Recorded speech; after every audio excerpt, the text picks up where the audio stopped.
Hey, let's get started. Hello, everyone, and welcome to this live podcast recording of The Circular Future. Normally, we don't do this live. Normally, we do this in a private setting where if we make mistakes, we can just pause and say it again and edit it out. It's a little different doing it live. Absolutely. But it's fun. So thank you, Jason, for being here. My pleasure.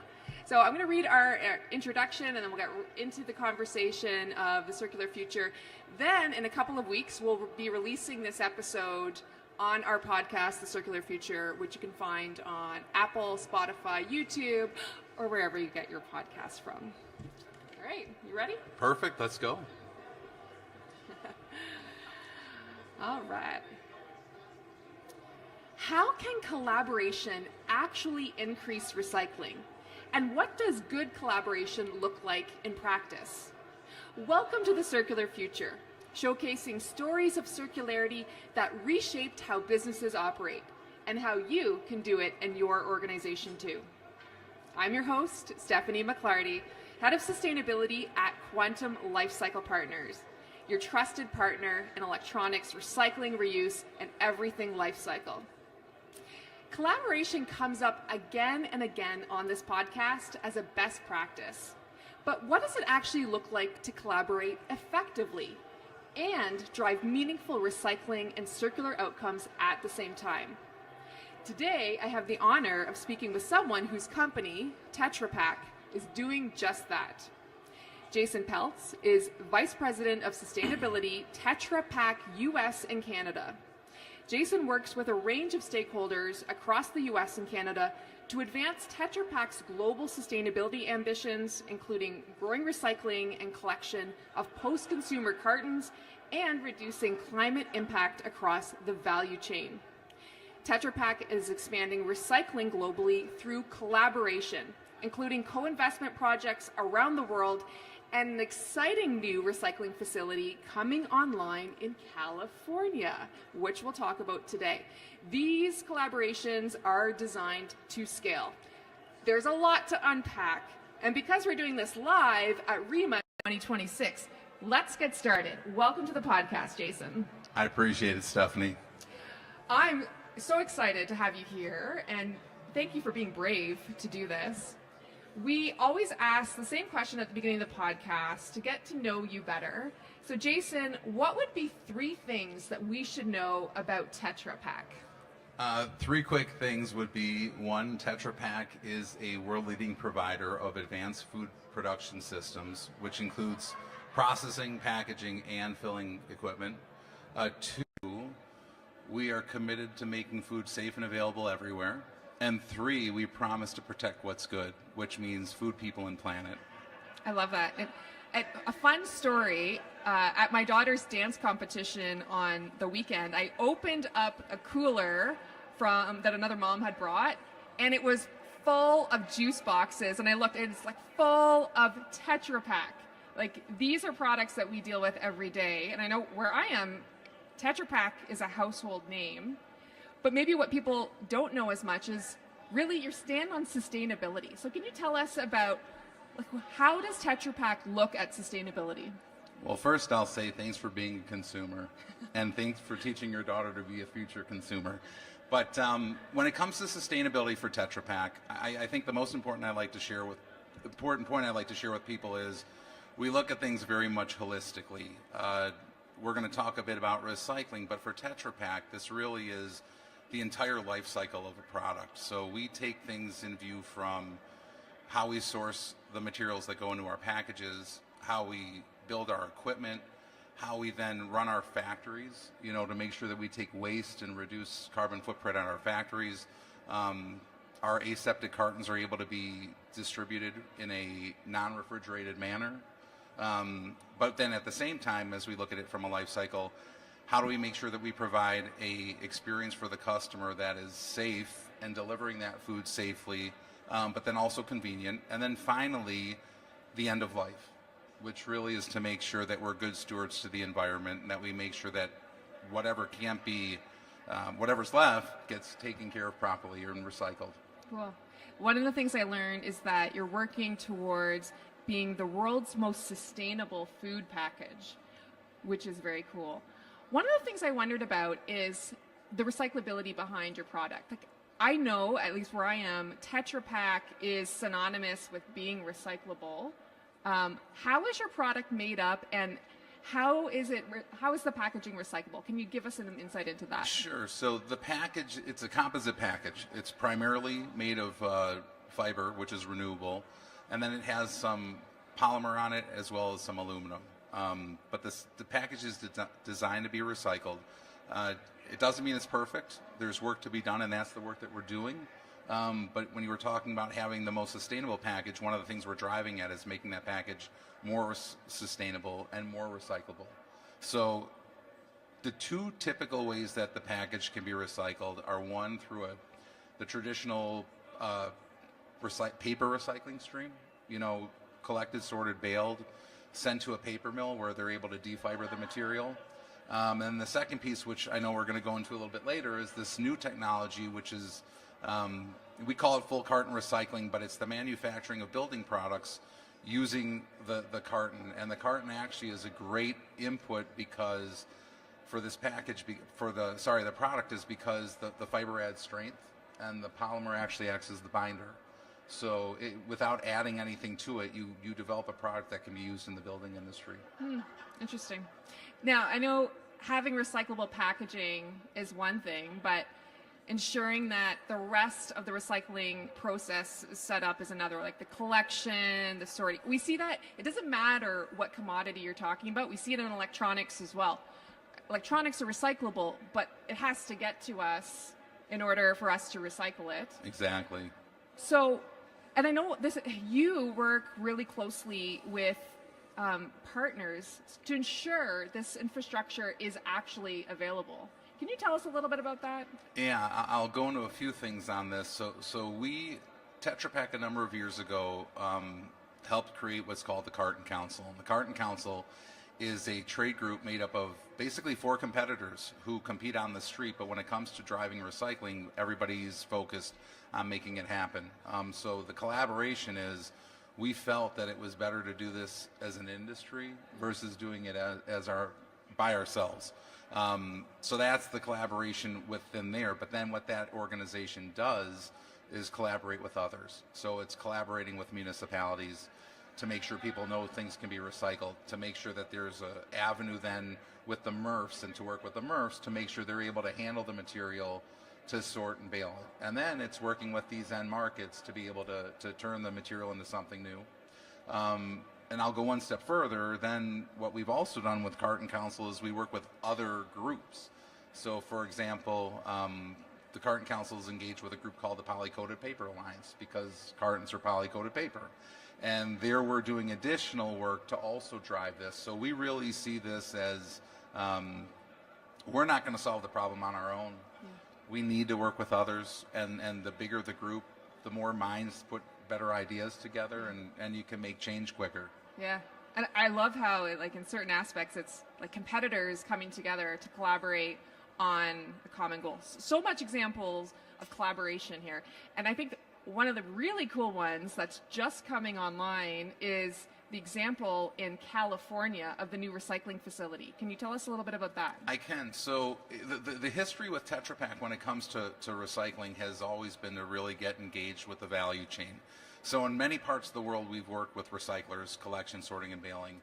I mentioned here that we do that work through the Carton Council. So actually a number of years ago, the Carton Council had been involved in the development of this type of recycling technology, turning the cartons into building products. And we saw an opportunity with this new group, the company is called RECB, to partner with them or to provide them support to be able to develop this facility in Lodi.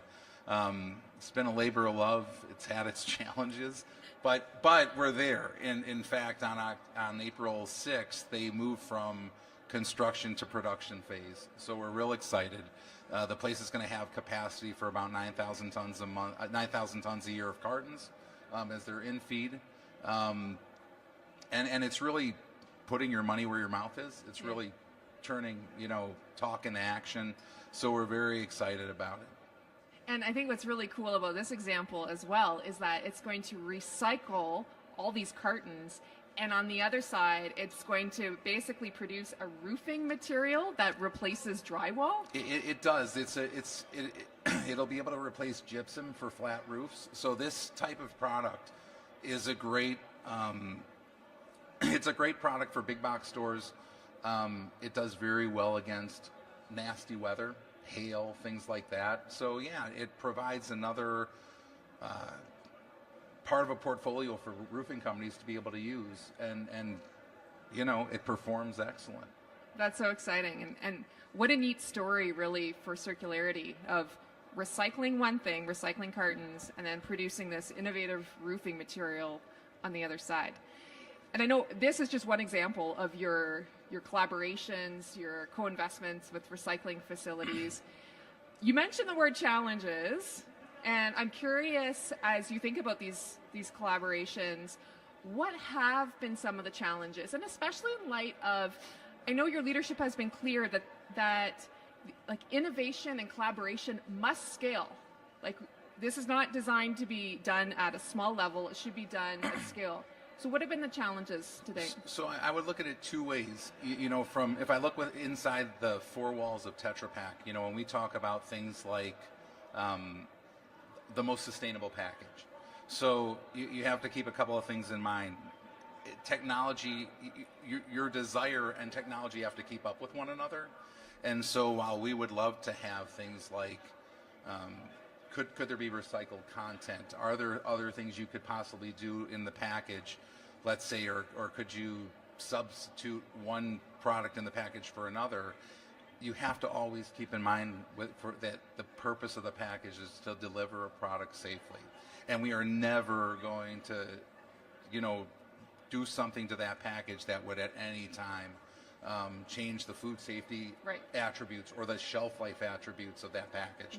So that's the most important thing. So the challenge is what you want to do, but what technology can really allow you to do, and it takes time, you know. And that, so I would say, trying to get to that point is something that would be one of the challenges. In the recycling world, you know, one of the challenges is there's still a lot of myth out there. A carton can't be recycled, or other poly-coated grades can't be recycled, and they can. So in that case, the challenge is, how do you get the message across? How do you prove it so people become believers? Yeah. Okay, so the challenges around like the time. You're right. A lot of times things take longer than one initially anticipates. Yeah, you'd love to be able to snap your fingers and say it works tomorrow, but it's unrealistic. Yeah. And the education piece, I mean, I think this is true for maybe all recycled materials. We see it in electronics as well. If it has a battery or a plug, it should not go into landfill. It should not go into curbside recycling. It needs to be dealt with specifically. So what have been some of the solutions to this? Well, like, what are some of the pieces of advice you'd give to others looking to collaborate and overcoming these challenges? I guess the first thing I would say when it comes to collaboration is collaboration brings with it strange bedfellows, I guess is what it is, and you have to look beyond what's typically who you would think you would have to collaborate with. I mean, for us, let's say it made sense to collaborate with other carton converters, but they were your competitors, and typically people don't like to do that, but you have to consider it. I would argue that even beyond that, you know, it's not unheard of for us to work with completely other packaging, polypropylene, other things like that, which again, you know, you would not immediately think that it makes sense, but you have to really be willing to consider working with a much broader group to try to come to these solutions. That's probably my biggest suggestion. The other comment would be, it's a marathon, not a sprint, and you have got to be committed, and it, like we were saying earlier, it takes time. Yeah. You know, things just don't move quickly. Yeah. Yeah, and it reminds me, before we came on live, we were talking about, or I was mentioning about Quantum. We're owned by two metals recyclers who are competitors in their major line of business, but they come together and they collaborate for the purpose of Quantum, and it's worked out very well. And they say it's worked out very well. Like, it's a shared vision. And they found, like, that shared commonality to work together towards. So Yeah, and I hear you. It's a marathon. It is. Not a sprint. I've been at this now for 15 years with Tetra Pak, and there's many times where I feel like it's Groundhog Day. I'm having the same discussion I had 15 years ago, but you have to be committed. There's progress, but there's setbacks. And as long as you have a long-term view, and the companies have a long-term view, and a shout out to the company I work for, Tetra Pak, we have a very long-term view. We aren't doing this for now. We're doing this for now and well into the future. Can you speak to some of your long-term goals, or what is that time horizon? So, for example, we Tetra Pak's made commitments to be net zero in our operations by 2030. So there's a midterm goal, and we realize that's going to take work that we're making progress. We've committed to being net 100% sourced by renewable energy, where we want to take all the waste, as much carbon footprint out of our operations as possible, but we also know that zero might be tough. So what other things can we do externally? Are there carbon sequestration projects that we're working on, things like that? So there's a 2030 goal, and then we have a 2050 goal where we'd like to be net zero across the value chain. So that's our suppliers, customers, the whole shooting match. And the fact is, that's going to talk about collaboration. Yeah. But in the same breath, it becomes a real benefit, because what's good for me is good for you, and what's good for you is good for me. Yeah. So, where we can really work with our customers and other stakeholders, but it's going to take time. Yeah, yeah. So have a long-term view. Yeah. Be patient. Be committed. Find the commonalities. As we close off this conversation, so many good nuggets already, but as I always say on the podcast, we talk about so much, and like, if you were to boil it down to one final piece of advice that you'd leave listeners with, what would it be, Jason? Listen, I would just say, don't give up. Really, you will. It is not easy. It is frustrating at times. There's a lot of challenges. You just can't give up, because again, this is a very long-term focus that a person has to have, or a company has to have, to be able to make this work. Yeah, don't give up. Yeah, I love that. Yeah, as I mentioned off the top, collaboration is one of the most common themes we talk about on this podcast. So it is important, like, find a way, don't give up. Yeah. I think. So thank you so much, Jason. Pleasure. Thank you. And remember, if you're looking for a partner to help you manage the life cycle of electronics, we'd love to chat. Head on over to quantumlifecycle.com and contact us. This is a Quantum Lifecycle podcast, and the producer is Sanjay Trivedi. Thank you for being a Circular Future champion in your company and beyond. Logging off.